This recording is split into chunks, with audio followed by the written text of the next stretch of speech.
On va voir l'histoire de Mathilde. C'est une histoire qui ne lui est pas arrivée à elle, mais l'histoire qui est arrivée à sa maman.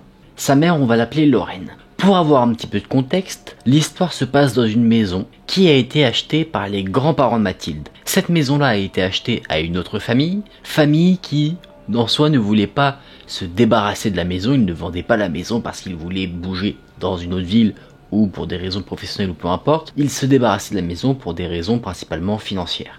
Donc, la famille n'était pas très satisfaite de se séparer de sa demeure, ce qu'on peut comprendre. Mais petit détail pendant la vente de la maison, c'est que la mère de famille qui vivait initialement dans la maison qui a été achetée a dit à la grand-mère de Mathilde « N'achetez pas cette maison, elle est habitée par des esprits maléfiques ». On pourrait se dire que c'est soit réel, soit une tentative peut-être de vouloir dissuader simplement les gens d'acheter la maison, pour la garder le plus longtemps possible. Pour le moment, on ne sait pas trop ce qu'il en est. Ce qu'on sait, c'est que la femme qui a dit ça a fini en hôpital psychiatrique.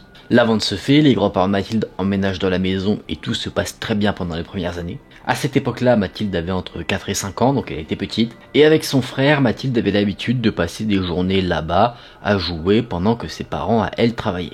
Cette maison était une maison assez petite, avec au rez-de-chaussée un salon, une cuisine. Il y avait une cave qui contenait 2 buanderies. Et en haut, il y avait salle de bain et chambre.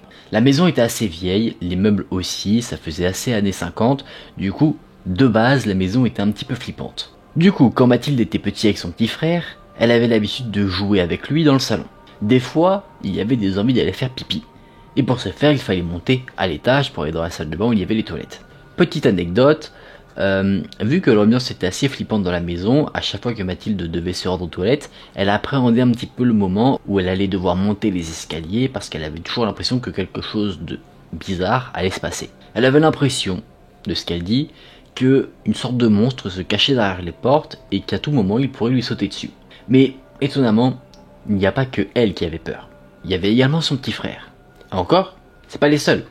Encore des années plus tard, Mathilde a appris qu'en fait, le frère de sa mère ainsi que ses filles n'étaient également pas très à l'aise à l'idée de monter à l'étage. Là, on commence à avoir des corrélations. En plus de ça, étant petit et petite, eh bien les enfants de la famille, ils n'étaient pas habitués à tout ce qui est histoire de fantômes, histoire paranormale, des trucs un peu d'horreur. Ils étaient encore trop jeunes. Donc c'était déjà assez étrange, c'est ce que Mathilde dit avec le recul, qu'ils avaient déjà des pensées un peu bizarres, alors qu'ils n'ont jamais été initiés entre guillemets au domaine. Il se passait d'autres choses étranges dans cette maison. Par exemple, à chaque fois que Mathilde et son frère étaient amenés à passer la nuit dans la maison, le frère était pris de nausées, il vomissait.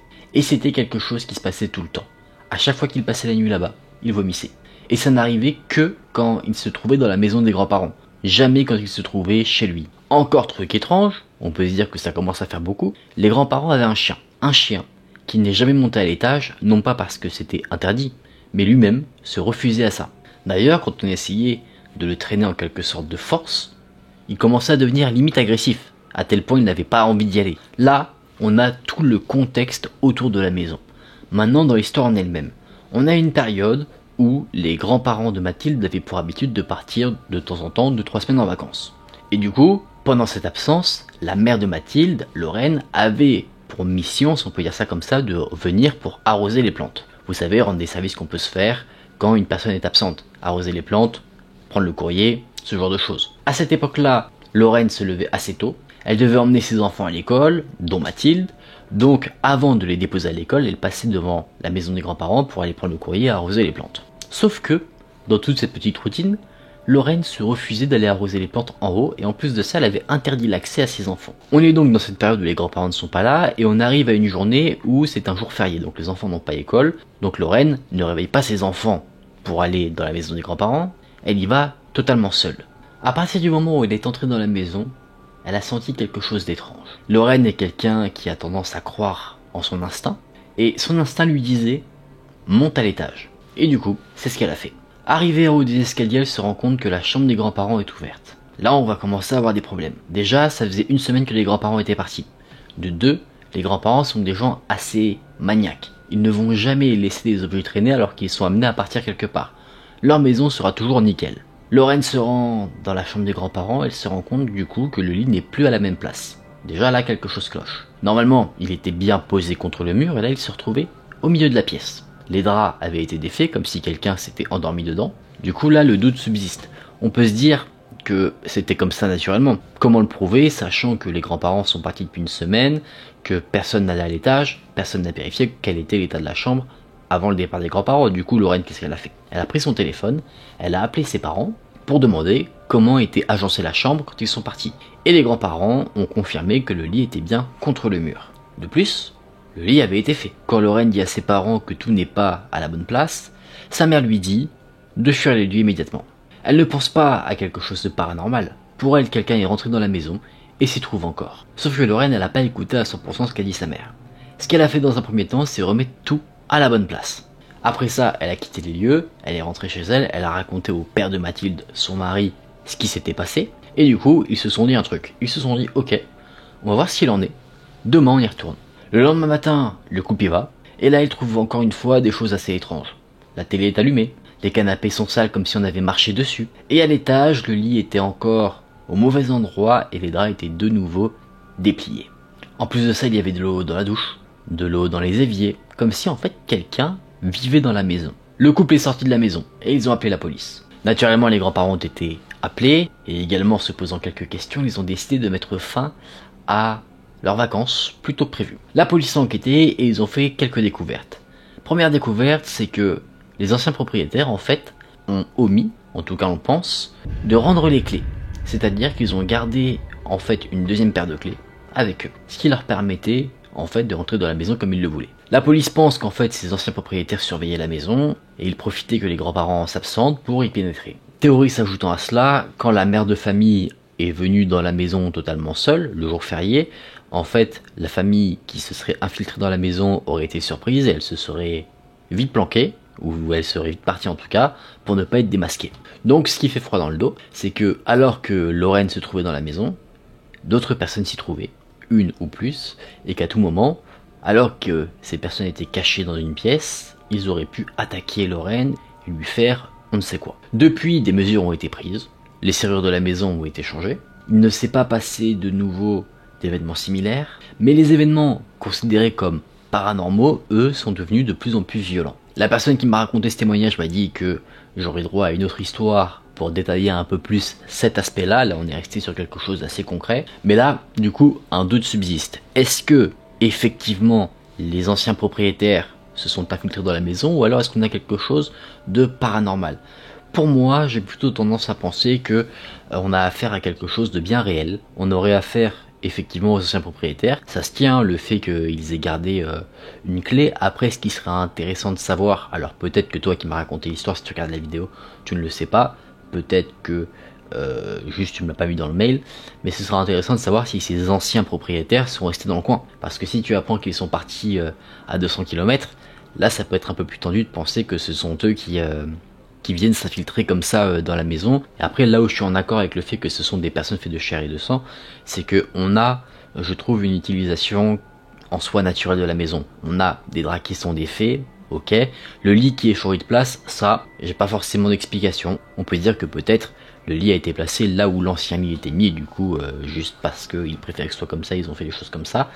Par exemple, le fait que l'eau soit utilisée, par exemple, pour prendre une douche, ou que on retrouve des gouttes d'eau dans les vitres, alors que normalement il ne devrait y avoir aucune utilisation. Tout ça, ça semble indiquer, selon moi, un comportement humain. Comme le fait par exemple que la télé était allumée.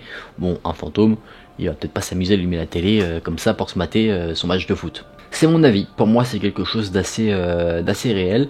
Surtout, en plus de ça, si après, on va dire que les serrures aient été changées, aucun incident quelque peu similaire se soit produit, je pense qu'on peut se dire clairement que ça venait bien de quelqu'un. Est-ce que c'est les anciens propriétaires? C'est probable, comme ça pourrait être totalement quelqu'un d'autre. Ça peut être d'autres personnes qui surveillaient un petit peu les environs, ils ont vu que les grands-parents sont partis, ils se sont dit let's go, c'est open bar. On sait pas trop. En tout cas, merci à toi de m'avoir envoyé ton témoignage. Franchement, j'ai beaucoup aimé ton histoire. J'ai hâte de voir ton histoire paranormale pour voir un petit peu ce qui se passe dans cette maison. Et maintenant, on est parti pour l'histoire suivante. Maintenant, on va voir l'histoire d'Athéna. Athéna a vécu quelque chose qui s'est passé en août 2019. Elle vit avec ses parents et au moment des faits, ses parents avaient organisé une petite soirée avec des invités. La soirée se passait bien, mais Athéna, elle, n'avait qu'une hâte, c'était que la soirée passe vite, que le repas se passe vite, parce que elle voulait pas forcément faire la fête avec les gens, elle voulait juste aller dans sa chambre pour regarder une série. C'est donc vers 20h30 qu'elle quitte la table, elle va dans sa chambre, le reste des invités eux restent dans le jardin à faire un petit peu la fête. Sa chambre se situe à l'étage, il faut qu'elle monte du coup les escaliers. En fait, juste en face des escaliers, il y a la porte de sa chambre. Juste à côté de sa chambre, il y a la chambre de ses parents, et du coup, elle se met à l'aise. Elle est prête à savourer sa série, et elle se met à l'aise dans sa chambre pour justement prendre un maximum de plaisir. Elle est détente, elle veut profiter. Il fait assez chaud, du coup, elle décide de se mettre nue, d'allumer le ventilateur et de mettre sa série tranquillement. Elle se dit qu'elle ne sera pas dérangée, elle est dans sa chambre, les invités vont pas venir toquer à sa porte ou quoi que ce soit, elle est tranquille. Un peu plus tard, vers 21h40, elle entend quelqu'un monter les escaliers. D'abord elle pense que c'est sa sœur, et d'un coup, sans toquer ou quoi que ce soit, la porte de sa chambre s'ouvre. Là on pourrait se dire que Athéna panique, mais c'est pas le cas. Elle ne panique pas parce qu'elle se dit, encore une fois, que c'est sa sœur. Donc elle pense juste que sa sœur vient lui demander quelque chose et qu'elle repartira. Donc là, zéro panique, zéro peur pour le moment. La scène se passe assez rapidement. La porte de la chambre d'Athéna s'ouvre et se referme. Athéna ne réagit pas sur le moment parce que c'est quelqu'un qui a besoin de lunettes pour voir. Et là, elle ne les avait pas. Pour regarder sa série, ça allait parce qu'elle avait le téléphone près de ses yeux, mais pour voir d'un peu plus loin, là, elle avait besoin de lunettes. Et elle les avait pas, donc elle a rien vu du tout. Sauf que, elle a reconnu quelque chose. On va dire, elle a reconnu quelque chose et elle n'a pas reconnu quelque chose. Ce qu'elle n'a pas reconnu, c'est sa sœur. Par contre, ce qu'elle a reconnu, c'est que c'était un homme qui est rentré dans sa chambre. Et au trait physique qu'elle a réussi quelque peu à discerner, c'était pas un homme qu'elle connaissait. Du coup là, c'est la panique. Athéna s'habille rapidement, normal. Elle essaie de faire un peu attention au bruit qui l'entoure. Et elle entend que l'homme rentre dans la chambre qui se trouve à côté d'elle, la chambre de ses parents. Le plancher grince pas mal, donc elle entend chaque bruit de pas de l'homme. Là, Athéna, elle sait pas trop quoi faire. Mais elle se souvient rapidement que elle a un groupe de messages avec sa famille. Donc elle prend son téléphone, elle écrit si quelqu'un est monté à l'étage parmi les invités peut-être, mais les gens faisant la fête en bas, personne ne lui répond. Du coup, Athéna décide de mettre en place une petite stratégie. Ce qu'elle décide de faire en fait, c'est de faire genre qu'elle n'a rien remarqué. Elle prend une bouteille d'eau et elle va faire genre qu'elle va remplir son eau dans la salle de bain pour en fait aller voir un petit peu ce qui se passe. Elle retourne dans sa chambre parce qu'elle n'entend rien du tout, elle n'a rien vu. Par contre, une fois qu'elle est retournée dans sa chambre, là elle entend des bruits de pas. Elle entend que l'homme redescend les escaliers. À peu près 5 minutes après, quelqu'un vient toquer à la porte d'Athéna. C'était sa sœur qui venait en fait répondre à la question qu'elle avait posée sur le groupe de messages. Elle dit que personne n'est monté. Athéna est sur les fesses. Elle est bel et bien convaincue que quelqu'un est monté. Et en plus de ça, quelqu'un est entré dans sa chambre brièvement. Du coup, elle essaye de convaincre sa sœur de ce qui s'est passé. Au début, cette sœur en rigole, mais voyant qu'Athéna est pas bien du tout, là elle commence à prendre l'histoire au sérieux. Elle va vite chercher les parents. Les parents font un rapide tour des lieux et ils constatent qu'effectivement, quelqu'un qui n'était pas convié à la fête s'est pointé. Il avait volé quelques biens, ordinateur portable, quelques bijoux, mais ils ont également trouvé dans le placard de leur chambre un poignard qui n'était pas à eux. Donc là, toute la famille se dit que ce qui s'est passé c'est quelque chose de très sérieux. La police a été appelée pour essayer de relever des empreintes, ce genre de choses, essayer d'enquêter un petit peu. Ils n'ont rien trouvé, malheureusement. Donc, on va dire que cette histoire en est restée là. Pas pour Athéna qui, elle, a fait beaucoup de cauchemars vis-à-vis de ça, ce qui est totalement compréhensible. Et elle a pas mal cogité en fait de ce qui aurait pu se passer si jamais elle avait par exemple interpellé l'homme quand il est venu dans sa chambre. C'est là que ce témoignage se termine. Là, il n'y a pas forcément de théorie à avoir, hein. On sait précisément ce que l'individu est venu faire dans la chambre. On sait ce qui aurait pu se passer. Franchement, si toi qui m'as envoyé ce message, tu te reconnais, grande force à toi, j'espère que ça va beaucoup mieux aujourd'hui, en tout cas je te le souhaite, et que tu ne revivras plus jamais ce genre de situation de toute ta vie. Pierre nous dit qu'il était à l'école primaire, et qu'il était dernier dans le rang pour aller ensuite en récréation. Le temps, on va dire que le rang se forme, que le professeur décide d'emmener tout le monde dans la cour, Pierre lui est en train de discuter avec un ami. Le professeur décide d'emmener tout le monde dans la cour, donc tous les élèves commencent à marcher, et là Pierre marche sur le lacet de sa chaussure qui était défait, donc son mouvement est bloqué, ce qui fait qu'il commence à chuter vers l'avant. Alors qu'il est en train de chuter et qu'il est sûr qu'il va se ramasser, quelqu'un le rattrape par le col. Rapidement, Pierre arrive à reprendre son équilibre, donc du coup il n'est plus en danger de chute. Dès qu'il est de nouveau stable, il ne sent plus la sensation que quelqu'un le maintient, donc là il se retourne tout de suite pour voir qui était son sauveur ou sa sauveuse. Sauf qu'il ne voit personne, pas de professeur et pas de camarade de classe. Son ami lui est toujours à côté, donc naturellement Pierre se dit que c'est son ami qui l'a rattrapé vraiment au dernier moment. Pierre le remercie, sauf que son ami, quand Pierre le remercie, le regarde un peu bizarrement, comme si il ne comprend pas pourquoi on lui dit merci. Donc cet ami lui dit « Mais pourquoi tu me remercies ?» Et Pierre lui dit « Bah tu m'as rattrapé ». Et cet ami va dire « Non, pas du tout ». Lui n'avait même pas remarqué que Pierre était sur le point de tomber. Donc depuis ce jour, Pierre, qui a toujours cette histoire en tête, pour preuve il me l'a raconté, ne sait pas ce qui s'est passé à ce moment-là, qui est la personne qui l'a rattrapé. On peut avoir plusieurs théories, on peut évidemment avoir une théorie paranormale, ou alors on peut avoir la théorie que quelqu'un qui passait à côté, un adulte peut-être, a vu que Pierre allait tomber, il l'a rattrapé, il l'a remis sur ses pieds, et il est parti. Ça, c'est la première chose étrange qui lui est arrivée. Une seconde chose lui est arrivée quelques années plus tard. Pierre a grandi, il n'est plus à l'école primaire, il est maintenant au collège. Pour se rendre au collège, sur son trajet, il passait par ce qu'il appelle le trio de la mort. Trio de la mort parce qu'il passait à côté ou dans des endroits qui sont en lien direct avec le milieu de la mort. Cimetière, hôpital, morgue, vous avez compris. Sur son trajet d'abord, Pierre rentrait dans un cimetière, et souvent dans les cimetières on a plusieurs entrées, donc il traversait le cimetière, ça lui faisait un peu un raccourci, il sortait de l'autre côté, après avoir traversé le cimetière, il continuait son trajet, et là il passait à côté d'une morgue, et après il passait à côté d'un hôpital avant d'arriver à son collège. Pierre ajoute que sur son trajet entre le cimetière et la morgue, il y a une route qui est dans un milieu boisé où il n'y a pas d'habitation. Je suppose que c'est une route qui de nuit fait un petit peu flipper, surtout quand tu sais qu'il y a un cimetière à côté. Un jour, alors que Pierre allait au collège avec sa petite sœur qui est âgée de 2 ans de moins que lui, donc dans cette configuration, il n'est pas impossible que frère et sœur aillent dans le même collège. Et c'était le cas pour Pierre et sa sœur. Ils avaient l'habitude de faire le trajet ensemble, quand les horaires le permettaient, mais une fois, quelque chose de très étrange s'est produit. Le trajet avait commencé comme à l'accoutumée, Pierre et sa petite sœur avaient traversé le cimetière et maintenant ils se retrouvent à l'endroit qui est boisé, la route où il n'y a pas d'habitation. Et alors qu'ils sont en train de marcher tranquillement, Pierre entend quelqu'un l'appeler par son prénom.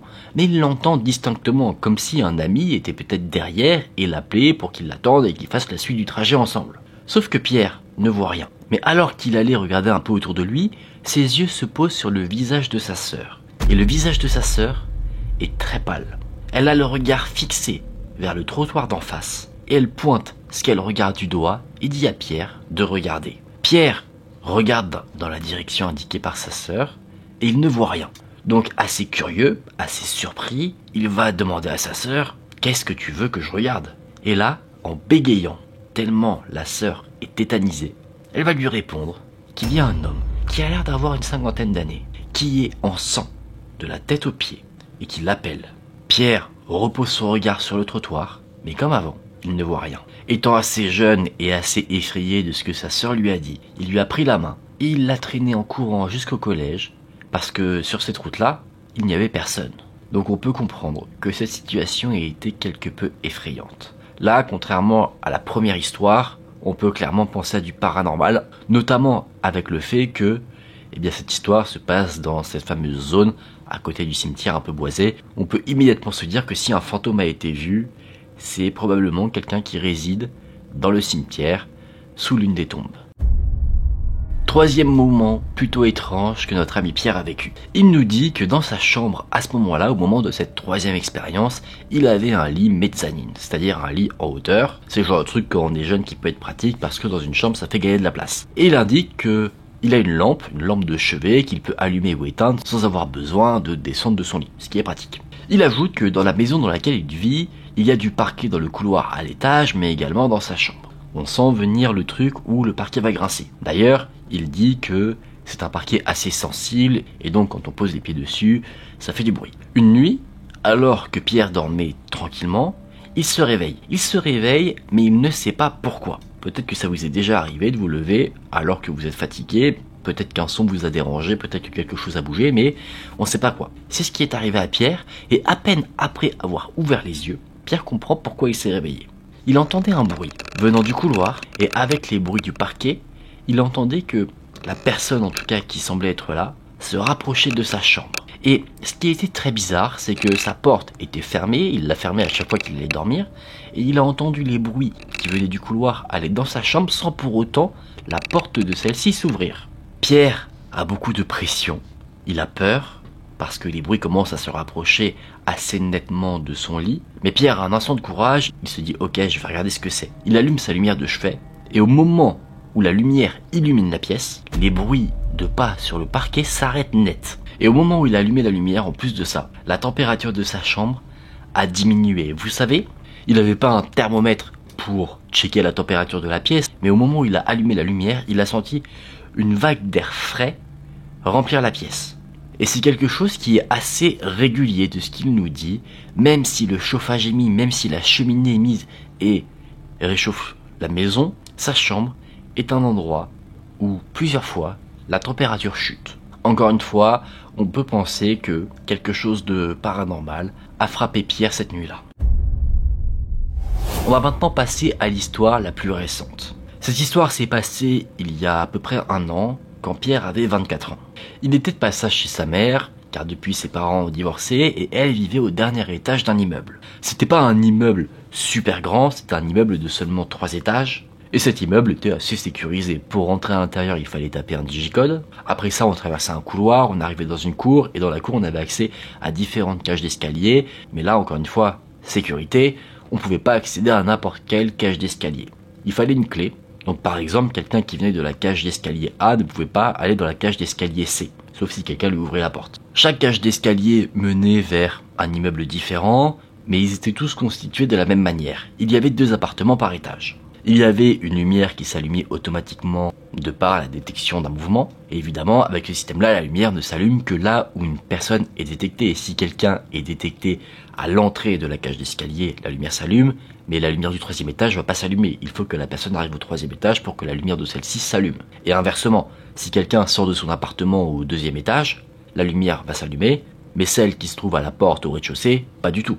Vous avez compris un petit peu le système. Pierre est donc avec sa mère, la journée se passait plutôt bien, et à un moment donné, alors qu'il était avec elle, ils entendent tous deux la poignée de la porte de l'appartement qui est utilisée, comme si quelqu'un essayait de rentrer à l'intérieur. La porte était fermée, donc la porte ne s'ouvre pas, logique. Mais ce qui surprend Pierre et sa mère, c'est que généralement, quand quelqu'un utilisait les escaliers pour monter jusqu'aux différents appartements, ça s'entendait. Et là, aucun son n'avait été entendu avant. C'est comme si une personne était apparue devant la porte et qu'il avait essayé de l'ouvrir. Donc immédiatement, Pierre, de ce qu'il me dit, regarde beaucoup d'histoires d'horreur, des threads d'horreur, donc il pense tout de suite au pire. Et parfois, il vaut mieux être trop préparé que pas assez, donc il prend immédiatement un couteau pour se défendre si jamais quelqu'un essaye de s'introduire dans la maison avec des intentions malsaines. Pierre et sa mère décident de se rapprocher de la porte, qui se trouvait après le couloir de l'entrée. Ils avaient juste entendu le son de la porte qui était utilisée, mais ils n'avaient pas encore vu celle-ci être utilisée. Je sais pas si vous voyez ce que je veux dire. Donc, ils se rapprochent de la porte, ils voient que la poignée bouge, mais ce qui les surprend et ce qui les met dans un état d'incompréhension, c'est que vous savez, sous les portes, parfois on a un petit espace qui permet de discerner certaines choses derrière elles. Par exemple, si un endroit est très sombre derrière la porte et qu'une lumière est utilisée et que d'un coup ça illumine la pièce, on le voit sous la porte. Et rappelez-vous, à cet endroit-là, il y a une lumière qui détecte les mouvements, donc s'il y a quelqu'un, il doit y avoir de la lumière. Sauf que là, il n'y en a pas. Pierre et sa mère voient que derrière la porte, c'est l'obscurité. Pierre, à ce moment-là, décide de quelque chose. Il se dit qu'il va ouvrir la porte et essayer de surprendre la personne qui essaye de rentrer dans l'appartement. Avec son couteau, il va lui faire peur, le mec va se barrer. C'est son objectif. Donc doucement, Pierre tourne la clé dans la serrure pour ouvrir la porte, suffisamment lentement pour que personne ne détecte que la porte est en train d'être déverrouillée, et après d'un coup vif, il ouvre la porte. Sauf que Pierre se retrouve devant le palier, totalement vide, et dans la pénombre. Pierre se dit que la personne qui essaye d'ouvrir la porte est allée se cacher dans la cage d'escalier, donc il s'y aventure, il regarde un petit peu. La lumière s'allume à sa présence, et les seuls bruits qu'il entend, ce sont les bruits que lui émet. Pierre est ensuite retourné dans l'appartement de sa mère, il a reverrouillé la porte, et sa mère ainsi que lui sont restés là, dans l'incompréhension de ce qui s'était passé. Apparemment, c'est pas le seul truc bizarre qui s'est passé dans l'appartement de sa mère, elle a confessé avoir déjà vu des trucs tomber d'eux-mêmes, alors qu'il n'y avait pas forcément de raison apparente. C'est là que le témoignage des aventures effrayantes de Pierre se termine. Directement, j'ai une théorie qui me vient en tête. On y croit ou on n'y croit pas, c'est une théorie paranormale parce que j'ai pas de théorie rationnelle sur l'ensemble de ces événements. J'ai réussi à en avoir une que sur la première histoire, avec le passage à l'école primaire, mais sinon les autres, je vois pas trop. Donc si on part vraiment d'un postulat paranormal, celui que je préfère évidemment, on pourrait dire qu'un fantôme, pour pas dire démon, ce que tu veux, etc., on va vulgariser la chose, est attaché à Pierre. Donc là, Pierre, s'il regarde la vidéo, il va être comme ça. Et qu'en fait, c'est ce fantôme-là qui le suit depuis qu'il est petit. On pourrait même, si on va plus loin dans la spéculation, donner un visage à ce fantôme et se dire que c'est le vieil homme qui était en sang d'une cinquantaine d'années qui a été vu par sa sœur. Alors on peut dire que soit Pierre, tout seul, est connecté à un fantôme, ou alors on peut se dire que sa famille l'est, vu que sa mère semble avoir expérimenté des choses étranges toute seule de son côté. C'est ma petite théorie, la théorie que j'aime bien. Pierre va peut-être moins l'apprécier, mais je trouve que ça peut se tenir, si on croit évidemment au paranormal. Je le redis encore une fois, n'hésitez pas à me suivre sur Instagram si vous souhaitez suivre mes aventures YouTube, ou alors m'envoyer votre histoire, l'histoire que vous avez vécue. Vous voyez, là on a du paranormal. Dans d'autres situations, on avait des histoires plus ancrées dans la réalité, avec des personnes qui ont été suivies par des personnes cheloues. Ce sera avec plaisir que je vous lirai et que je partagerai votre histoire sur la chaîne. C'est une expérience qui s'est passée alors qu'elle avait 17 ans. Esther nous dit qu'elle a toujours été un peu introvertie au collège et au lycée, donc elle n'était pas une des filles les plus populaires avec vraiment un très grand groupe d'amis. Elle se contentait d'avoir 2 ou 3 très bonnes amies, celles avec qui elle était tout le temps, dont une qui est devenue sa meilleure amie. Leur relation s'est construite au collège, elles se sont approchées, elles se sont très bien entendues, je pense que vous avez déjà connu ça. Elles se sont suivies également au lycée, et c'est là que leur relation a commencé petit à petit à se dégrader. Cette fameuse meilleure amie commençait à jeter des petites piques à Esther. Par exemple, ça arrivait qu'elles aillent faire les magasins ensemble, Esther achetait quelque chose et une fois sortie du magasin, son amie lui disait « Ce que t'as acheté c'est moche, ça sert à rien », le genre de truc qu'on apprécie entendre. Et rappelez-vous, Esther, à cette période-là de sa vie, elle était assez introvertie, donc elle ne répondait pas aux critiques qu'on pouvait lui faire, donc on va dire que cette amie, ça la mettait en confiance, donc elle continuait à en rajouter, lancer des pics, etc., etc. Aujourd'hui, Esther a plus de force de caractère, la maturité aidant peut-être, donc si jamais on lui lance ce genre de pics, elle répond. Mais à l'époque, elle était introvertie, donc on va dire qu'elle laissait couler. Elle laissait couler, mais ça la touchait quand même. Parfois, les pics qu'on lui lançait étaient un peu plus violentes que d'autres, donc naturellement, vu que ça venait de sa meilleure amie, ça la touchait, et elle se réfugiait dans la lecture quand le moral n'était plus là. Mais au début des années lycée, on va dire que ça pouvait aller parce que Esther et cette amie n'étaient pas dans la même classe, en seconde et en première. Donc, quand elles se voyaient, c'était uniquement pendant les pauses ou alors en dehors du lycée. Donc, on va dire qu'elles se prenaient pas des pics non plus à longueur de journée, fort heureusement. En terminale non plus, elles n'étaient pas dans la même classe. En terminale non plus, Esther et son amie n'étaient pas dans la même classe, mais elles étaient toujours aussi proches. Donc, pour pouvoir maintenir ce lien et cette amitié, Esther était souvent chez son amie. En plus de ça, elle, ça l'arrangeait parce qu'à la maison, ça se passait pas très bien. Ses parents se disputaient beaucoup. Quand Esther était chez elle et qu'il y avait des disputes, elle s'occupait de son petit frère qui lui avait peur des cris. Donc c'était pas un environnement super agréable à vivre pour une jeune fille de 17 ans. Donc des fois, elle avait besoin de souffler, ce qui se comprend. Et pour souffler, elle allait chez son amie. Elle était tellement chez cette amie que la maison de celle-ci était en quelque sorte la deuxième maison de Esther. C'était un peu un refuge, un endroit où elle pouvait enfin souffler, ne pas avoir de responsabilité, la responsabilité de s'occuper de son petit frère, ne pas avoir cette ambiance pesante, elle pouvait reprendre des forces. Et malheureusement, c'est dans ce refuge qu'il s'est passé quelque chose qui a marqué la vie d'Esther par la suite. Pour donner un peu de contexte à l'ambiance qu'il y a dans la maison de l'amie d'Esther a souvent raconté un peu comment ça se passait chez elle. C'est le genre de choses qu'on fait tous. Des fois, on est à l'école, on dit bah tiens, mon père il a fait ci, ma mère elle a fait ça, etc., etc. Donc nos amis peuvent visualiser un petit peu l'ambiance qu'il y a chez nous. L'amie d'Esther lui a plusieurs fois confié un peu comment ça se passait chez elle. Et ce qu'elle disait, c'est qu'il y avait une ambiance un peu stricte chez elle. C'est-à-dire qu'elle ne pouvait pas sortir en pyjama sans avoir une robe de chambre qui était montée jusqu'au cou. Donc vraiment cacher son corps au maximum, et que c'était son père qui a imposé ce truc-là, parce que pour lui, il fallait toujours avoir des vêtements fermés, ne pas montrer le moindre centimètre de peau. Esther, elle a jamais trouvé ça si choquant. Elle se disait que le père de son ami était très protecteur, que c'était certainement un parent qui dirait à sa fille « cette jupe est trop courte, ne sors pas habillée comme ça, etc. etc. » Donc pour Esther, pas de problème. Esther est allée chez son ami pour dormir. Tout se passait très bien, elles discutaient ensemble, elles jouaient ensemble, et à un moment donné vient le moment du repas du soir. Une discussion naturellement se place pendant le repas, les parents demandent un petit peu ce que fait Esther, quels sont ses projets, et elle dit qu'elle est en train de faire ses heures de conduite pour passer son permis, qu'elle avait hâte de l'avoir, comme ça après elle serait beaucoup plus autonome pour se déplacer. Le repas se passe bien, et après le repas, le père de famille fait une proposition à Esther et lui propose d'aller prendre la voiture et d'aller conduire un petit peu, pour voir un petit peu quel est le niveau d'Esther. Esther, à ce moment-là, elle ne voit pas de mal à cette proposition, donc elle accepte. Sauf que là, ce qui se passe, c'est que Esther part de nuit dans la voiture avec le père de son ami, mais sans son ami. C'est-à-dire qu'elle va se retrouver seule avec lui. Et elle ne voit aucun mal à ça. Le père n'a jamais eu un comportement déplacé, il a toujours été plutôt sympathique, donc pourquoi ça se passerait mal? Ensemble, ils roulent, ils passent d'une route qui est assez fréquentée jusqu'à un endroit isolé. Esther ne voit pas de mal à aller dans un lieu qui est très peu fréquenté, un peu isolé, parce que, étant en apprentissage de conduite, elle se dit qu'au moins elle ne sera pas dérangée par d'autres véhicules, et que si jamais, eh bien, elle galère un petit peu, au moins elle ne créera pas d'accident. C'est vrai que ça peut se comprendre. Peut-être que certains d'entre vous qui passent la conduite ou quand vous avez passé votre conduite, etc., vos parents vous ont emmené sur un parking un dimanche pour qu'il y ait personne pour rouler un petit peu. Moi personnellement c'est ce que j'ai fait. Esther se retrouve donc dans le véhicule avec le père de son ami sur un terrain vague avec aucune lumière. La seule lumière qu'il y avait c'était la lumière de la lune. Donc quand il n'y a que la lune qui t'éclaire, tu sais que tu es plutôt isolé. La leçon de conduite, si on peut dire ça comme ça, commence. Le père et Esther alternent de place. Esther est donc maintenant côté conducteur et le père côté passager. Et elle commence à conduire. À un moment donné, le père place sa main sur la cuisse d'Esther. En même temps qu'il fait ce geste, il dit doucement sur la pédale, doucement. Esther est un peu mal à l'aise suite à ce geste, mais elle ne pense pas directement à mal parce qu'elle se dit que c'est juste un geste pour dire à Esther de moins appuyer sur une pédale. Le père fait ce geste plusieurs fois, il place sa main, il la retire, et la deuxième fois où il place sa main, là, le sentiment de malaise d'Esther augmente encore. Cette fois-ci, elle ressent des frissons qui remontent jusque dans sa nuque. Clairement, Esther à ce moment-là a un mauvais pressentiment.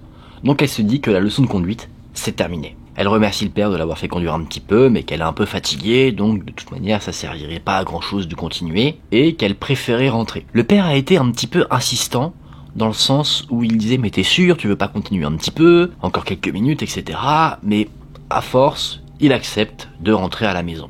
Et c'est là que ce père de famille va avoir un comportement totalement déplacé et inacceptable. Il va poser sa main sur la nuque de Esther et il va lui dire « Maintenant tu dois me remercier ». Et il la rapproche de son visage. Clairement, il cherchait à embrasser Esther.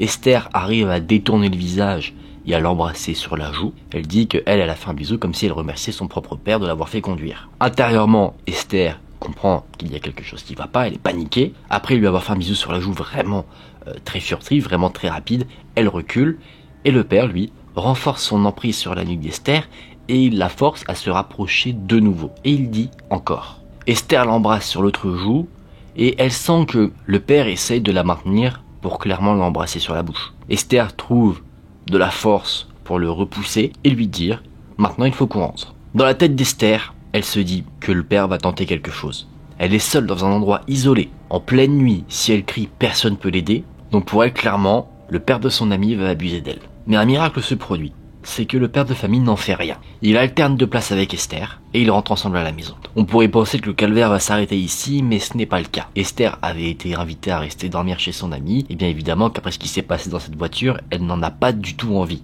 Elle a très peur, mais elle se dit que pour éviter quoi que ce soit, elle va rester constamment avec son ami. Donc une fois rentrée, elle la rejoint, elle passe le reste de la soirée ensemble. À un moment donné, cet ami est parti dans la salle de bain pour se laver. Esther, elle, est restée dans la chambre de son ami à l'attendre. Et le père de famille a profité de l'absence de sa fille pour rejoindre Esther dans la chambre. Et il s'est placé derrière elle. Il a commencé à lui caresser les cheveux. Il lui a dit qu'elle avait de très beaux cheveux, qu'ils étaient très doux. Et ça a duré 5 longues minutes. Ça peut paraître court d'extérieur, mais quand tu es en panique, ça te semble une éternité. Au bout des 5 minutes, l'ami d'Esther est revenu. Et le père, lui, est parti. Le niveau de peur d'Esther pendant cette soirée-là a encore augmenté. Elle est restée avec sa meilleure amie, elles ont dormi ensemble. Elle, dans le lit, elle se trouvait côté porte et elle est restée pendant des heures à fixer la porte, de peur qu'à un moment donné, le père de son ami rentre pour on ne sait quoi. En tout cas, faire quelque chose de malsain. Évidemment, après cette expérience terrifiante pour Esther, elle a décidé de ne jamais remettre les pieds dans la maison de son ami. On pourrait penser que l'horreur s'arrête là, mais je vous ai dit qu'il y avait de l'horreur psychologique et cette horreur psychologique ne s'arrête pas. Parce que cette expérience-là a déjà impacté Esther dans son comportement. Sa meilleure amie l'a remarqué les jours qui ont suivi, et du coup, naturellement, voyant que quelque chose n'allait pas, elle lui a dit « Qu'est-ce qui ne va pas ?» Esther n'a pas osé dire qu'elle avait été clairement agressée par son père quand il l'emmenait conduire, donc ce qu'elle a dit, c'est juste qu'elle avait été agressée par quelqu'un, sans dévoiler le nom de son père, et du coup, ça lui avait laissé des séquelles. Sauf que là, on rentre dans la deuxième phase d'horreur, c'est que son ami la croit pas. Imaginez, il vous arrivait quelque chose d'horrible, vous voulez le partager avec quelqu'un, partager votre fardeau, votre peine, votre douleur, et la personne à qui vous faites confiance, quand même votre meilleur ami, ne vous croit pas. C'est un déchirement. Et bien là, c'est ce qu'a vécu Esther. Et en plus de ça, derrière, cette meilleure amie a raconté à tout le lycée ce qu'Esther lui avait confié. Mais pas pour qu'on prenne en pitié Esther, pour qu'on se moque d'elle. Parce qu'elle raconte, c'est pas que quelqu'un a agressé Esther. Ce qu'elle raconte, c'est qu'Esther lui a dit qu'elle avait été agressée, mais qu'elle ment. Donc tout le lycée se ligue contre Esther, la traite de menteuse. Ce qui fait que cette dernière année de lycée, la terminale, devient un pur enfer pour la jeune fille. Les moqueries ne s'arrêtent pas là. À un moment donné, Esther avait dû prendre un autre bus parce qu'elle avait loupé le sien, et sur le trajet, elle a vu sa meilleure amie, qui l'a vue elle aussi, et immédiatement, elle s'est moquée d'elle, en imitant une jeune fille paniquée qui se fait agresser. Donc là, Esther, à ce moment de sa vie, a vécu quelque chose qui l'a traumatisée. Elle a partagé ça avec quelqu'un à qui elle faisait confiance, et la personne se sert de ce truc qui l'a traumatisée pour lui faire mal. Désolé des mots, mais à quel genre d'ordure on a affaire ici? Esther est restée chez ses parents les jours qui ont suivi. Elle n'a pas raconté à ses parents ce qui s'est passé. Elle avait honte, et elle pensait que ses parents, comme sa meilleure amie, ne la croiraient pas. Et ça, c'est quelque chose de fou, c'est qu'on voit qu'une personne qui a vécu quelque chose de traumatisant a naturellement une certaine fragilité derrière, et derrière, remettre la parole en cause, ça la fait douter. À tel point que Esther, ici, ne parle pas de quelque chose qui l'a profondément marqué, de pas normal du tout, à ses parents, alors qu'évidemment, les parents devraient être les premiers au courant, mais à cause du comportement de cette amie, Esther avait peur d'en parler à quelqu'un parce qu'elle pensait que les gens auraient la même réaction qu'elle. Esther indique qu'elle souffre d'une malformation cardiaque qui fait que des fois elle a des douleurs à la poitrine, ce qui la force à rester allongée. Elle a simulé avoir ces douleurs-là pour pouvoir rester chez elle, ne pas retourner au lycée tellement c'était un enfer. Et finalement, Esther a réussi à parler de cette histoire-là à deux personnes, à sa grand-mère et à une autre amie qu'elle connaît depuis la maternelle. Cette amie-là, qui était visiblement une très bonne amie, l'a toujours défendue au lycée, et au-delà de la défendre, le truc le plus important, c'est qu'elle l'a écouté et elle l'a cru. Et ça, c'est la chose qui a fait un bien fou à Esther, se dire que on m'a écouté et on croit à ce que je dis, on ne se moque pas de moi. Finalement, Esther a réussi à retrouver une certaine motivation, la motivation dont on est en cours. Cette motivation, c'était d'avoir son bac, parce qu'elle était en dernière année de lycée. Comme ça, une fois qu'elle aurait son bac, elle pourrait partir, loin de tous ses problèmes, pour aller faire ses études derrière. Comme ça, une fois qu'elle sera à l'université, elle pourra laisser cette histoire derrière elle, ne plus être avec des gens qui vont se moquer d'elle et prendre un nouveau départ. Aujourd'hui, Esther est heureuse, elle a réussi à trouver quelqu'un qui l'aime, elle dit même qu'elle a des enfants, mais bien qu'elle soit heureuse dans sa vie actuelle, ce qui est arrivé dans sa vie passée la marque encore aujourd'hui, à tel point que quand elle y repense, et ça aussi ça m'a d'ailleurs pas mal touché, elle pleure de par ce qu'elle a vécu, mais également à cause de ce qui aurait pu se passer, le pire. De temps en temps, encore aujourd'hui, elle va voir ses parents quand elle est en vacances, et toujours elle regarde derrière son épaule pour voir si elle ne voit pas la voiture du père de son ami, parce que dans sa jeunesse, le père avait tendance à rester longtemps garé devant la maison d'Esther, comme si en soi, il la surveillait. Esther avait d'ailleurs, quand elle était jeune, peur de rentrer chez elle, elle attendait que la voiture s'en aille pour pouvoir rentrer à la maison. On en a fini pour ce témoignage, les amis. J'espère, Esther, si tu te reconnais, que j'ai partagé au mieux ce que tu as vécu. Merci infiniment à toi, même si je sais, de par ce que tu m'as dit, que ça a été difficile d'avoir partagé ton histoire. Je tenais à dire que tu étais quelqu'un vraiment de très fort, d'avoir surmonté tout ça, d'avoir réussi à retrouver une motivation pour ensuite aller de l'avant. J'espère que l'homme qui t'a fait souffrir n'a pas tenté de faire cette chose-là sur d'autres personnes. Après, bien sûr, ça, je me doute que tu n'en as aucune idée. J'espère qu'il n'a pas tenté de faire du mal à d'autres personnes. Déjà, c'est trop. J'espère du fond du cœur que tu vas bien. Même si encore aujourd'hui ça doit te peser énormément sur la conscience, tu mérites d'être heureuse, tu mérites d'avoir tout le bonheur du monde. On va commencer avec l'histoire de Wanda. On est en 2015, Wanda avait 14 ans, on était un mercredi, elle avait fini les cours aux alentours de midi, donc elle avait pris le bus pour rentrer chez elle, le bus l'avait arrêtée à l'arrêt auquel elle devait descendre, et donc Wanda commençait sa marche pour rentrer à son domicile. Elle n'avait pas beaucoup de trajet à faire pour rentrer chez elle, quelques minutes de marche, 5 minutes à peine, elle avait ses écouteurs dans les oreilles, elle écoutait de la musique, et alors qu'elle prend un virage, elle se rend compte qu'il y a quelque chose qui ne va pas. Elle a un petit sentiment de malaise. Elle décide donc de retirer un de ses écouteurs, et elle entend qu'une voiture a tourné dans la rue dans laquelle elle se trouvait. La voiture s'arrête à côté de Wanda, un homme entre 20 et 30 ans est au volant, et il entame la conversation avec Wanda. Il demande où se situe un village. Wanda répond honnêtement qu'elle ne sait pas, mais là la conversation ne va pas s'arrêter là. L'homme commence à poser des questions assez étranges. Il va demander si elle est seule, est-ce qu'elle rentre seule, est-ce que ses parents sont chez elle, est-ce qu'elle va être seule longtemps quand elle sera chez elle, est-ce qu'elle habite loin. Vous voyez, plein de questions que normalement un inconnu ne devrait pas poser. Wanda est assez Prise de court, donc elle ne sait pas forcément comment réagir. Elle n'a pas le temps de réfléchir à la situation, donc ce qu'elle fait, c'est qu'instinctivement, elle répond aux questions de l'homme. Sauf qu'elle répond pas aux questions de l'homme en disant la vérité, elle invente un peu une histoire. Par exemple, elle dit que ses parents sont chez elle, qu'ils l'attendent pour manger, rappelez-vous, on est aux alentours des 12h30, et que du coup, si elle ne se dépêche pas de rentrer, ses parents vont venir la chercher directement en voiture. Alors que tout ça, c'était totalement faux. Il n'y avait personne chez elle, ses parents étaient actuellement en train de travailler. Là, il y a un petit silence. Wanda regarde l'homme a un regard assez déstabilisant, ça la met assez mal à l'aise. L'homme était habillé tout de noir, mais il y a un détail sur ses vêtements qui a attiré l'attention de Wanda. Ce détail, c'était une tache blanche. En faisant un peu plus attention à ce détail, elle se rend compte que ce n'est pas une tache. C'était en fait le sexe de l'homme. L'homme avait en fait sorti son sgeg dans le plus grand des calmes. L'homme remarque que Wanda a remarqué ce petit détail, et il n'a pas pris peur à essayer de cacher et à se barrer vite, non. Justement, le fait que Wanda remarque tout ça, ça l'a fait kiffer. Il a regardé Wanda et il lui a souri, avec un sourire évidemment très malsain. L'homme va demander à Wanda si elle veut qu'il la ramène chez elle, et Wanda, évidemment, elle n'a pas du tout envie de monter dans la voiture de cet individu. Elle dit donc, en pointant une maison du doigt, « Non, j'habite là, ça va aller, merci ». Évidemment, la maison qu'elle porte n'est pas du tout la sienne. Elle dit au revoir à l'homme, elle met fin à la conversation et elle se précipite dans la cour de la maison qu'elle a pointée. Donc c'est-à-dire qu'elle est allée dans une maison qu'elle ne connaît pas. Elle a eu beaucoup de chance que le portillon de cette maison soit ouvert. Elle a patienté là quelques instants, le temps d'entendre que la voiture de l'individu s'en aille. Et après que le son de la voiture soit bien loin, la Wanda est sortie de sa cachette et elle s'est précipitée en courant jusqu'à chez elle. Une fois chez elle, il n'y avait personne. La pression est redescendue, pression que Wanda a évacuée en pleurant. Elle a passé pas mal de temps à regarder au travers de sa fenêtre pour voir si l'homme ne l'avait pas suivi au cas où. Ce n'était pas le cas, fort heureusement. Wanda, ne voulant pas se sentir seule, a appelé une de ses amies qui est venue la rejoindre directement chez elle. Et elle a également appelé son père pour que, en rentrant du travail, son père l'emmène directement porter plainte à la police. Wanda ne sait pas forcément ce qui se serait passé si jamais elle était montée dans la voiture de l'homme. Elle ne préfère pas le savoir, et ça on comprend totalement, nous non plus d'ailleurs. Et elle se dit d'un côté que si l'homme avait voulu lui faire du mal, il aurait largement pu. Moi j'ai tendance à penser que s'il avait voulu faire du mal à Wanda, il aurait attendu que Wanda soit dans son véhicule. Il aurait pas fait ça au milieu d'une route comme ça, là où il y aurait potentiellement des gens qui peuvent le voir. C'est mon avis. En tout cas, Wanda, merci si tu te reconnais d'avoir partagé ton histoire. Dans le mail que tu m'as envoyé, tu disais que selon toi, c'était une histoire assez minime par rapport à des histoires que je peux raconter.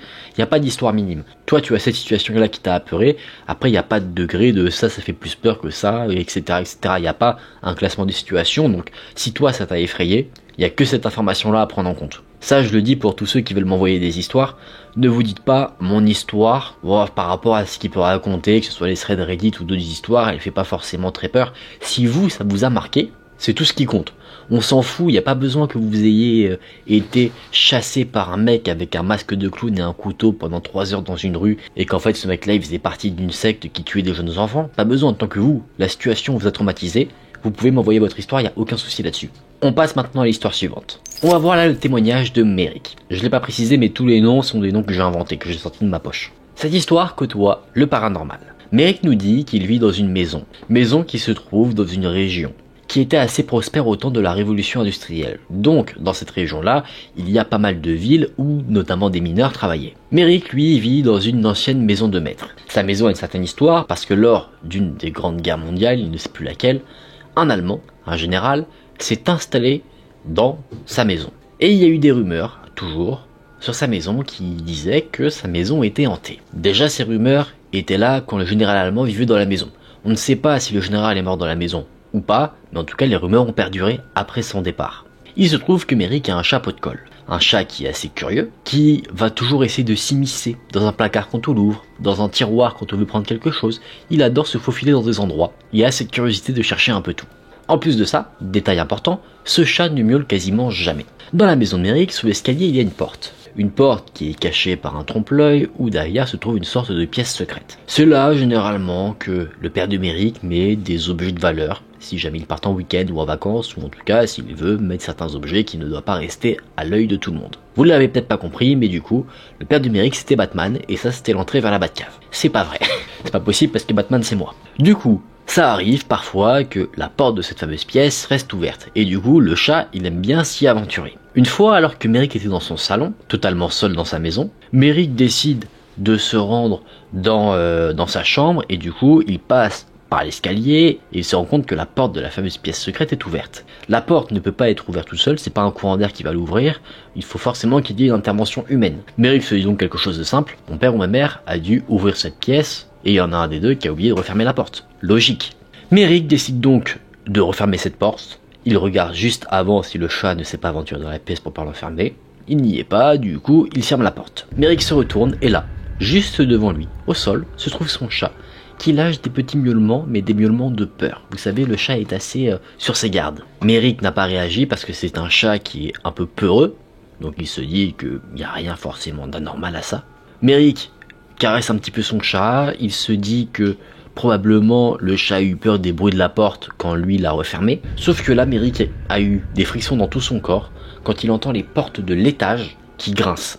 Tout en même temps. Quelques marches également de l'escalier en bois se mettent à grincer comme si quelqu'un l'empruntait tout doucement. Merrick est quelqu'un d'assez cartésien, il ne croit pas facilement aux fantômes. Pour lui, il a toujours une explication rationnelle à ce qui se passe. Donc là, il a peur, très peur, parce qu'il ne se dit pas c'est un fantôme, il se dit qu'il y a quelqu'un.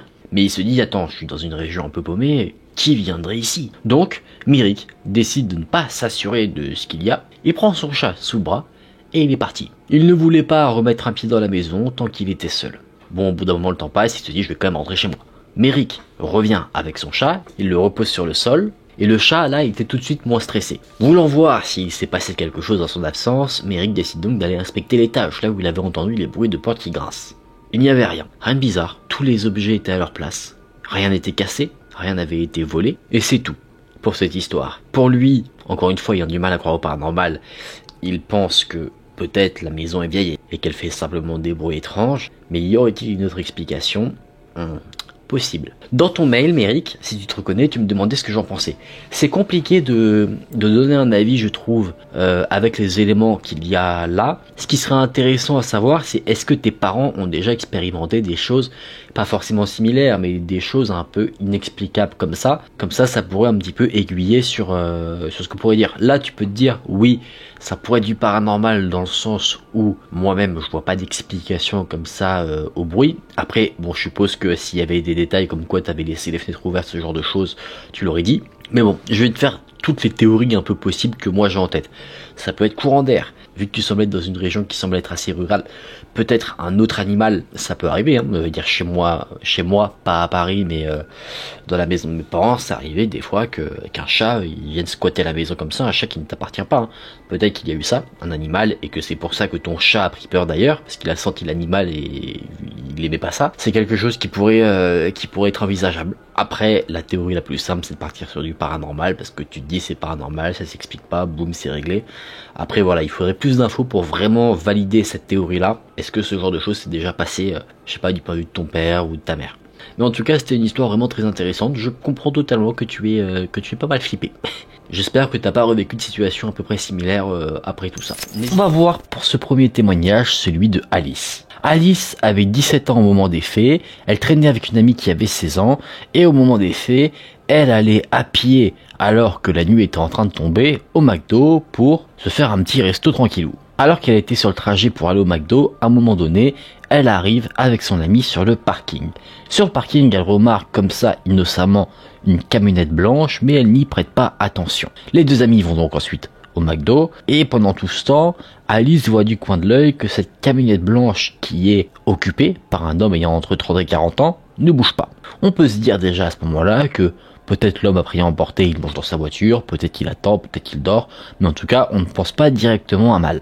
Et vous allez voir que finalement, eh bien si, il y a quelque chose de mal à en penser. Alice et son ami continuent de manger, tout se passe bien en soi, elle ressort du McDo après avoir mangé, la camionnette est toujours là avec son occupant à bord, et Alice décide de rentrer chez elle avec son ami à pied. Elles habitaient à peu près 10 minutes de trajet, donc en soi c'était quelque chose d'assez rapide. Et vous allez voir que même si le trajet est rapide, ça n'empêche pas que des événements chelous peuvent se produire. Elle est donc en train de marcher sur le trottoir avec son ami, quand à un moment donné, une voiture arrive. Cette voiture-là est occupée par une autre amie de Alice, donc la voiture s'arrête, elles échangent quelques mots, des petites banalités, et alors qu'elles sont en train d'échanger, Alice remarque, du coin de l'œil, qu'une camionnette blanche circule sur la même route. À ce moment-là, elle ne sait pas trop si cette camionnette est celle qu'elle a vue ou pas, mais étant en conversation avec son ami, et vu que c'est une route, c'est normal qu'il y ait de la circulation, eh bien, elle n'y prête pas à ce moment-là plus d'attention que ça.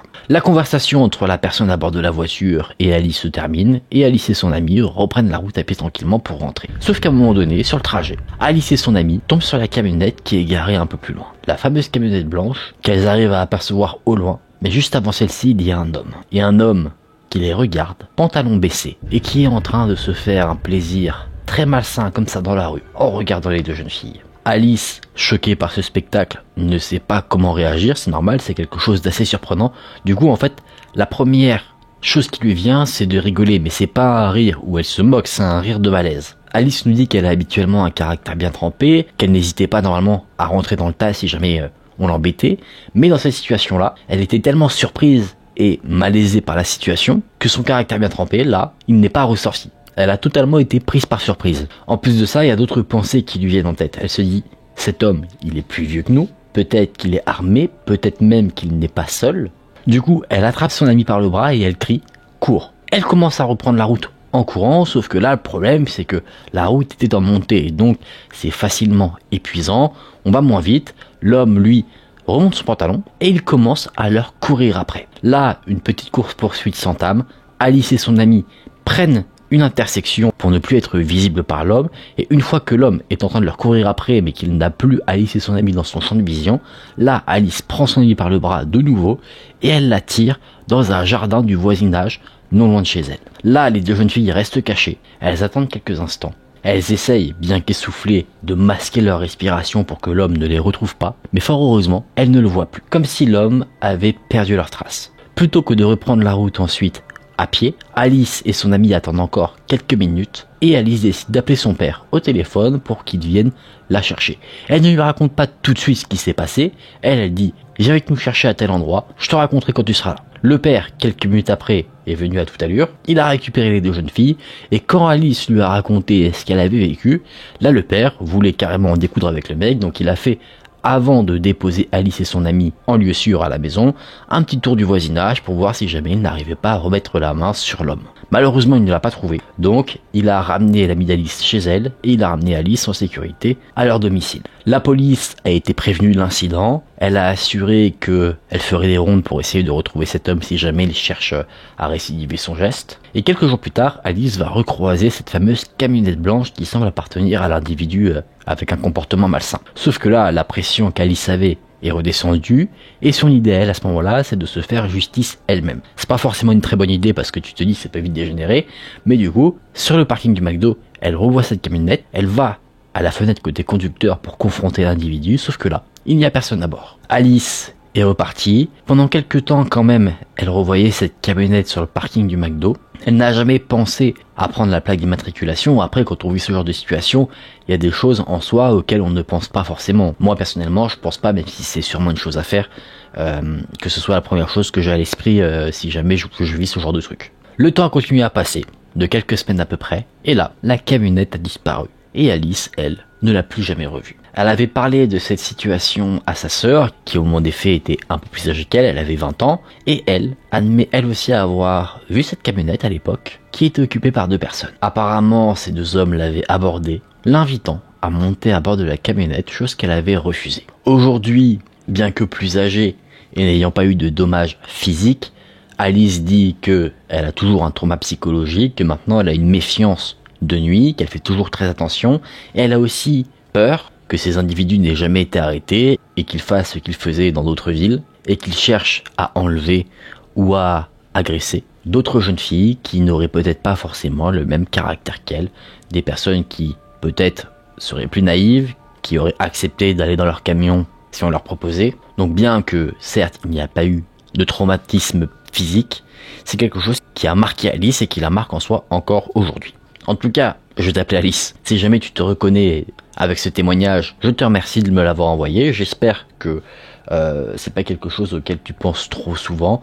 Après, bon bah naturellement, ça c'est normal. Que maintenant, on va dire, tes sens sont en éveil quand tu te retrouves un peu dans des situations similaires. Merci beaucoup du fond du cœur pour ton témoignage.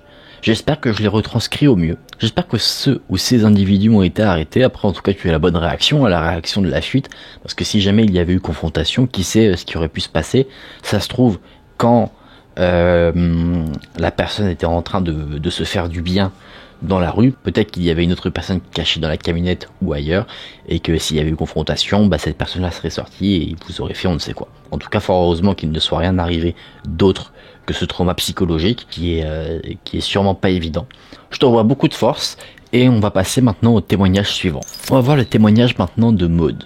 Maud était en colocation avec des étudiantes, 2 autres, et une fois, une de ses colocataires et elle ont décidé de faire une petite soirée chez elle dans leur appartement. Cette colocataire a demandé si elle pouvait inviter son ancien voisin, et du coup, n'y voyant pas d'inconvénient, Maud avait accepté. Ce fameux voisin, on va l'appeler Alex, il est venu à la soirée s'est bien passée, tout le monde s'amusait, et à un moment donné, le fameux voisin est là, et du coup, Maud l'observe un petit peu. Ce fameux Alex, il est un peu bizarre, il fait des blagues à tendance misogyne. Maud apprend qu'il a fait quelques mois de prison pour avoir vendu des stupéfiants. Et à force de le regarder, Maud se rend compte qu'également, ce fameux Alex a les poings abîmés, soit comme s'il s'était battu, soit comme s'il avait frappé plusieurs fois dans un mur. Du coup, étant un peu mal à l'aise vis-à-vis de cet individu, Maud décide de l'éviter toute la soirée. C'est pas forcément une chose compliquée à faire, il y a du monde à la soirée, donc c'est simple d'éviter quelqu'un, c'est pas comme si elle était tout seule avec lui dans la pièce et que du coup, t'es obligé un peu de longer les murs. Au bout d'un moment, la soirée s'éternise et un after se dessine, mais non pas dans l'appartement de Maud et sa colocataire, mais dans l'appartement de quelqu'un d'autre qui avait été invité. Ça s'est fait comme ça parce que les voisins sont un peu relous parfois quand il y a trop de bruit, donc c'est pour éviter que les voisins viennent toquer, qu'ils disent vous faites trop de bruit, on appelle la police, tapage, etc. Donc la soirée se déplace vers l'appartement d'un ami. Vers 10h du matin, alors qu'en soi la soirée n'est pas à 100% terminée, vous savez des fois ça peut s'éterniser, Maud décide de rentrer chez elle. Sa colocataire, elle, n'est pas là, elle est restée sur place. Et une fois rentrée chez elle, Maud décide de se détendre en se mettant un petit Netflix sur la télévision, comme ça elle se disait je me détends, et puis sûrement qu'elle va s'endormir. À un moment donné, effectivement elle s'endort, et elle se réveille à 19h. Netflix est toujours en fond, elle est sur son téléphone, elle regarde un petit peu les actualités sur les réseaux sociaux, et là, un truc très étrange se passe. Son téléphone s'éteint, tout seul, sa télé s'éteint, et la box internet se met à bugger. Les lumières de l'appartement également s'éteignent, et elle se rallume toute seule. Ça, Maud le remarque, et du coup, elle a ses poils qui se dressent un petit peu. Elle a un peu peur, elle se demande ce qui se passe. Alors qu'elle est de nature plutôt courageuse, qu'elle n'est pas tendance à se faire facilement des films ou avoir peur de quelque chose, là, elle a un sentiment de malaise. Et d'un coup, elle est sortie de ses pensées par quelqu'un qui toque à la porte. Mais c'est pas quelqu'un qui toque à la porte d'une manière naturelle. C'est très doux, comme si on n'essayait pas forcément de faire trop de bruit. Maud se dit que c'est peut-être ses voisins qui toquent à sa porte pour lui dire qu'elle avait un peu abusé la veille avec le bruit, avec sa soirée, mais elle se dit que si c'était eux, ils toqueraient d'une manière naturelle, pas aussi doucement. Et là, ça retoque une deuxième fois, tout aussi doucement. Et ça glace le sang de Maud. C'est limite en fait si on pouvait entendre ce son. Du coup, elle retient sa respiration pour qu'il y ait le moins de bruit possible, elle tend l'oreille, et une troisième fois, elle entend toquer à sa porte mais très légèrement.